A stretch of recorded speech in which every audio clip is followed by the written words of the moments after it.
नमस्कार, मी सुषमा कोठीकर अमरावती मंडल न्यूजमध्ये आपलं हार्दिक स्वागत करते.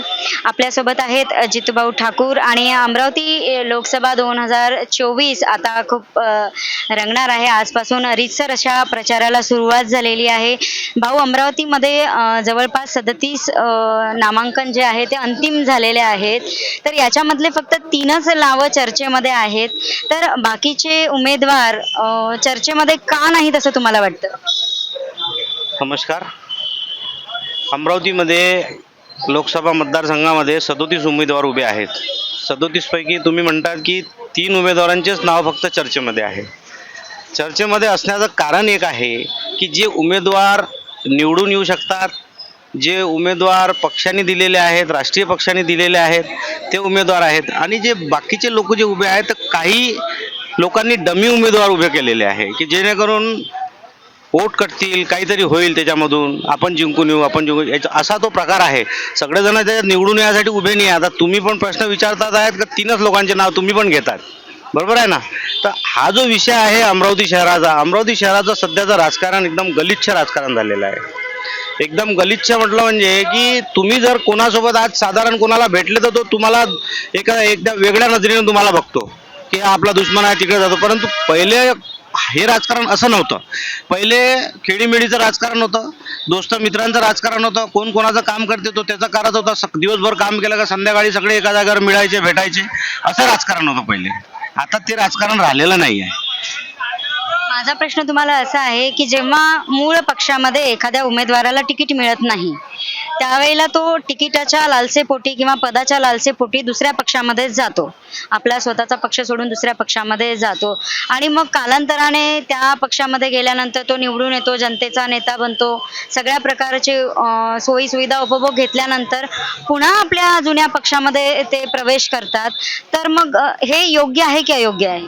हे एकदम अयोग्य आहे. याचा विचार साधारण जनतेने करावा की जो स्थानिक उमेदवार आहे, जो त्या पक्षाचा उमेदवार आहे, जो मातीतून घडलेला उमेदवार आहे, तो स्थानिक उमेदवार लोकांनी त्याला मतदान करायला पाहिजे.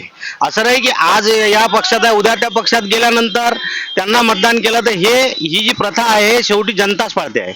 जर आज या पक्षातून त्या पक्षात जाऊन तिकीट घेते, त्याच्या मागे जर जनता आली तर ह्या पायंडा पुऱ्या महाराष्ट्राने पुऱ्या देशात पडलेला आहे. आता काँग्रेस मुक्त भारत करायला निघाले होते. आता काँग्रेस मुक्त भारत नाही आहे. बीजेपी आणि काँग्रेस पूर्ण एकच झालेला आहे. मला तुम्ही सांगा ना, आता इतक्या लोकांना तिकीट दिलेलं आहे. अशोक चव्हाण साहेबांना, अशोक चव्हाण माजी मुख्यमंत्री आहे, त्यांचे वडील माजी मुख्यमंत्री आहे. आज ते ईडीच्या भीतीपोटी की कशाच्या भीतीपोटी ते भाजपमध्ये जातात. तिसऱ्या दिवशी राज्यसभेच्या खासदारकीचं ते फॉर्म भरतात. ते जनतेला दिसत आहे ना, हे जनतेला मूर्ख बनवत आहे. म्हणून अमरावती लोकसभा मतदारसंघाची अमरावतीतली जनता एकदम सूक्ष्म जनता आणि सुसज्ञ जनता त्याला म्हणतो आपण, ती जनता आहे. आणि यावेळेस तुम्हाला त्याचा निर्णय पाहायला मिळेल. स्थानिक व्यक्तीला ते निवडून देतील. बरं, मला एक सांगा की हे जे 3 उमेदवार आहेत, या 3ही उमेदवारांपैकी एक सामान्य नागरिक म्हणून तुम्ही कोणाला पसंती देणार? 3ही उमेदवारापैकी सामान्य नागरिक म्हटलं तर, जनतेतला सामान्य नागरिक म्हटलं तर दिनेश बुक. तो रक्तदान असो की गरिबांची रुग्णांची सेवा असो किंवा सांस्कृतिक कार्यक्रम असो, आज तो गेल्या 40 वर्षापासून अमरावती शहराकरिता काम करतो आहे, अमरावती शहराच्या जनतेकरिता काम करतो आहे. तर आमची सध्याची पसंती तर त्याला आहे. परंतु अजून निवडणूक समोर जायची आहे. निवडणूक ही 15-17 तारखेनंतर होईल. परंतु स्थानिक म्हटलं किंवा पसंती म्हटलं तर तुम्ही बघा की आज एक साधारण सामाजिक कार्यकर्ता ज्याला म्हणू आपण, राजकीय नाही म्हणू, एक सामाजिक कार्यकर्ता जो जनतेशी जुळलेला आहे, जो जनतेच्या मनात जुळलेला आहे, जो अमरावती जिल्ह्यात जुळलेला नाही, पुऱ्या विदर्भात त्याचं नाव आहे, असा तो दिनेश बुक. तोच. आणि प्रहार युवा जनशक्ती पार्टी जी आहे, बच्चूभाऊ कडू, त्यांना अख्ख्या भारतात नाही तर पुऱ्या भारतात त्यांना ओळखतात. त्यांचे आंदोलन असो, त्यांचं शेतकऱ्यासाठी कष्टकरी असो, त्यांचं अपंगासाठी त्यांचं कार्य असो, हे जे कार्य त्यांचे केलेले आहे ते जनतेच्या लक्षात येईल. म्हणून जनता काहीतरी यावेळेस चांगला निर्णय करेल. बच्चूभाऊचं एक विधान होतं की मला फक्त निवडणुकीची गंमत पाहायची आहे, मजा पाहायची आहे. परंतु ऐन वेळेवर त्यांनी त्यांचा उमेदवार दिला म्हणजे दिनेश भाऊ बुबच्या रूपामध्ये त्यांनी त्यांचा उमेदवार दिला. तर तुम्हाला असं वाटतं का की हे जे वैयक्तिक वाद आहेत बच्चूभाऊ कडू आणि राणामध्ये, तर याच्यामध्ये दिनेश भाऊ बुब यांच्या खांद्यावर बंदूक ठेवून गोळी चालवण्यात येत आहे? नाही नाही, दिनेश भाऊ बुब गेल्या 10 वर्षापासून निवडणूक लढण्याचा प्रयत्न करतायत. मागच्या वेळेसही राष्ट्रवादी काँग्रेस पक्षाची त्यांनी उमेदवारी मागितली होती, परंतु त्यांना मिळालेली नाही. यावेळेसही ते महाविकास आघाडीचे उमेदवार म्हणून मान्य शिवसेनेचे उद्धव बाळासाहेब ठाकरे त्यांच्याकडे उमेदवारी मागितली होती त्यांनी, आणि ही जी सीट होती ती त्यांचीच होती, शिवसेनेची. परंतु ते त्यांना उमेदवारी न मिळता तर त्यांना प्रहार जनशक्ती पक्षाने त्यांना उमेदवारी दिली. खांद्यावर बंदूक चालवायचा प्रश्नच नाही आहे. तो योग्य कार्यकर्ता आहे आणि तो निवडणूक लढवायचा प्रयत्न गेल्या 10 वर्षापासून करतोय. तर असं म्हणणं चुकीचं होईल. बघा, भाऊंचं म्हणणं आहे की असं म्हणणं चुकीचं होईल. दिनेश भाऊ बुब यांचे अनेक वर्षापासून हे प्रयत्न चालू होते. बघा भाऊ, आपल्याला माहिती आहे की अमरावती जिल्हा हा खासदारकीसाठी शिवसेनेचा गड म्हणून मानला जातो.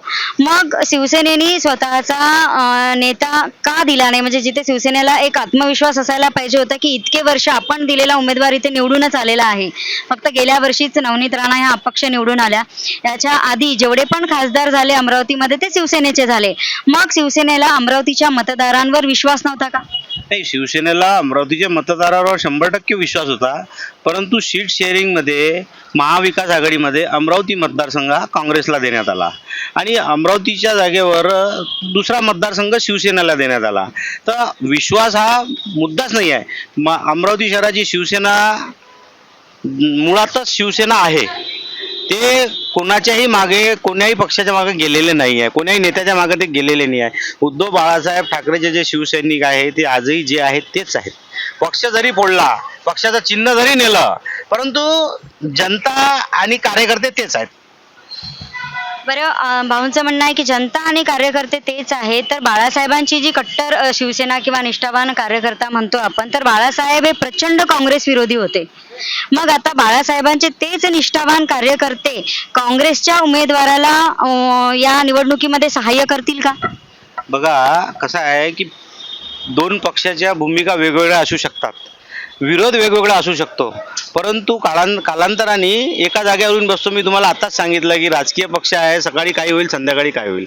परंतु दिनेश बुब हा मुळात शिवसैनिक आहे, बाळासाहेब ठाकरेंचा शिवसैनिक आहे.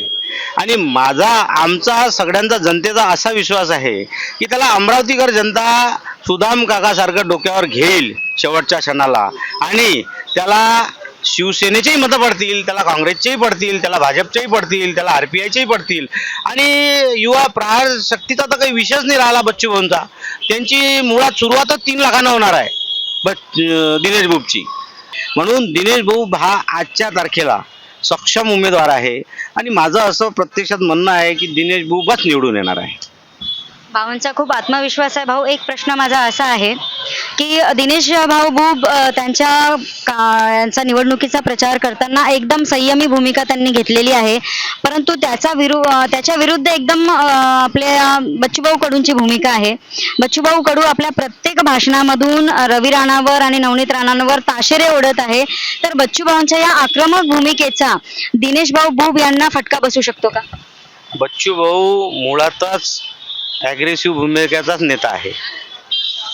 बच्चू भाऊ मुळातच स्वतःसाठी कोणताही विचार न करता जनतेचा विचार करतो, आणि तो सरकारी अधिकारी असो, कोणताही व्यक्ती असो, काम करून घेण्याची ताकद बच्चूभाऊमध्ये आहे. म्हणून बच्चूभाऊ ज्या प्रकारे काम करतायत ती बच्चूभाऊचा स्वभाव आहे. दिनेश भाऊ ज्या प्रकारे काम करतायत तो दिनेश भाऊचा स्वभाव आहे. परंतु त्याचा फायदाच होईल दिनेश भाऊला, फटका बसणार नाही. बच्चू भाऊंच्या आक्रमक भूमिकेचा दिनेश बुब यांच्या कामावर किंवा निवडणुकीवर कुठल्याही प्रकारचा परिणाम होणार नाही, अशा पद्धतीचं भाऊंचं मत आहे. भाऊ, एक प्रश्न शेवटचा विचारते तुम्हाला की शिवसेनेमुळे, म्हणजे शिवसेनेचे आता हे 2 गट पडल्यासारखे झाले आहेत. काही लोक दिनेश बुबच्या मागे आहेत, काही महाविकास आघाडीच्या मागे आहेत. तर याच्यामध्ये आता हे जे शिवसैनिक आहेत, निष्ठावान शिवसैनिक आहे, तर त्यांच्या मनामध्ये संभ्रम निर्माण झाला नसेल का की आम्ही कुणाच्या बाजूने उभं राहायचं? मुळात शिवसेना म्हटलं म्हणजे 2 गट आहे, परंतु जे गट युतीमध्ये आहे तो गट सध्या भारतीय जनता पक्षाचं काम करत नाही आहे, तोही दिनेश भाऊचंच काम करत आहे. आणि जो महाविकास आघाडीमध्ये शिवसेनेचा गट आहे, तर जे नेते आहेत, नेते जरी महाविकास आघाडीसोबत तुम्हाला दिसत आहेत, परंतु मी तुम्हाला पहिलेही बोललो, स्थानिक कार्यकर्ता जो बाळासाहेबाचा शिवसैनिक आहे तो दिनेश भाऊ सोबतच आहे. चला भाऊ, तुम्ही आम्हाला खूप छान अशी उत्तरं दिली. जनतेच्या पर्यंत तुमच्या ह्या माझ्या मनातल्या प्रश्नांची उत्तरं जनतेपर्यंत पोहोचणारच आहेत आणि तुम्ही तुमचा अमूल्य वेळ मला दिला. मी मंडल न्यूजच्या वतीने तुमचे खूप खूप आभार मानते. येणाऱ्या काळामध्ये आपल्याला कळणारच आहे की शेवटपर्यंत प्रचारामध्ये कोण टिकतं आणि कोणता उमेदवार निवडून येतो. शेवटी जनता जनार्दन आहे आणि जनतेच्या मनामध्ये जो घर करेल तोच या निवडणुकीमध्ये निवडून येईल. खूप खूप धन्यवाद.